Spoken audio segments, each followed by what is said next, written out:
Welcome back to Nasdaq Trade Talks. I'm your host, Jill Malandrino, Global Markets Reporter at Nasdaq. We're coming to you live from the DC Blockchain Summit. Joining me for this segment, we have Brendan Bloomer. He's the CEO of Block One, and we're going to focus on how blockchain is going to impact governments around the world and, of course, digital commerce. Brendan, thanks so much for joining us at the summit today. Now, before we get into all of that, what is this concept of blockchain, and how has it evolved over the past 5 years?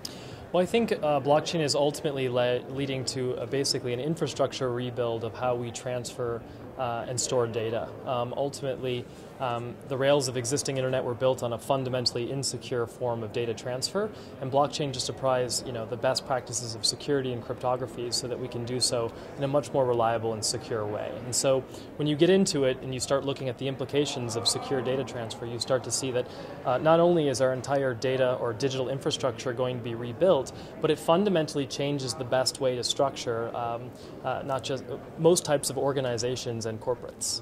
All right, so now what's Block One's role within the blockchain space? So we work on actually building the protocol itself. One of the issues with blockchain so far is that it has, although we could see the promise of what mass scalable secure data transfer could offer, there was real scaling limitations of the initial solutions. And so EOS.io, our product at Block One, has focused on really 3 metrics of performance, which is horizontal scalability, so allowing millions or potentially millions of blockchains working in coordination to achieve true horizontal scalability. 1 second confirmation finality, meaning something becomes immutable and on the blockchain after only 1 second, and lowering the cost of transactions down to nominal levels, so sub 1 cent per transaction. All right, so what does the future of blockchain look like in digital commerce in particular? Because it seems like in developed nations, particularly those of us with legacy financial institutions in place, there's a lot of inefficiencies that blockchain needs to solve. Absolutely. I always say retail banking comes out of the box with blockchain,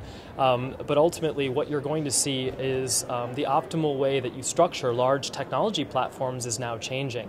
Over the last 20 years, you've seen open source technologies outpace all other forms of innovation, and that's all done pro bono, basically people contributing things for free. But when you bring blockchain and tokenization into those open source communities, it allows them to actually ring fence monetization strategies. And so for the first time, open source communities can actually compete directly with centralized corporations. And what you're going to see is the future of groups like Facebook and Airbnb and Uber. It's not going to be another private organization that adds certain types of features or optimization to the structure. It's going to be open source communities that deliver big platforms where the beneficiaries and the users are aligned, and most of the value is going back to the users, while anyone can add value or contribution to the code. All right, now how is this going to impact governments? Well, so it's really powerful because blockchain is just really regulations for data. And there's no groups in the world that can actually apply blockchain with as much impact as governments. And so I believe that governments are going to move towards being development platforms themselves.